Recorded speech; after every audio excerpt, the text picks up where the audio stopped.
Қайырлы күн, менің құрметті YouTube каналымның тұрақты көрермендері және жаңадан қосылған көрермендер.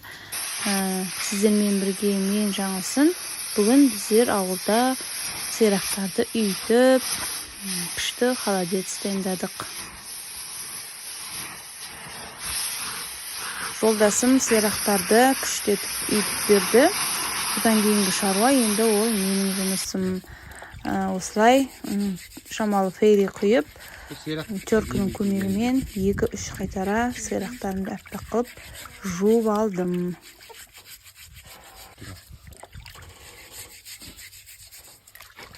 Bu siyrakları men isteydik ki.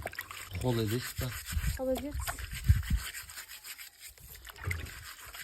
Бұл сирақтарды 2-3 қайтара жуып қайнатып қазір.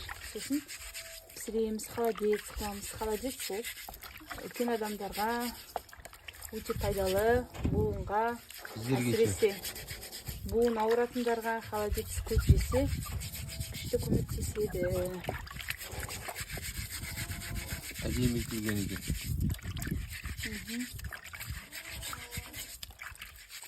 Дәурен үйтіп, мен жуам, дайындайым. Қалған жұмыстарым.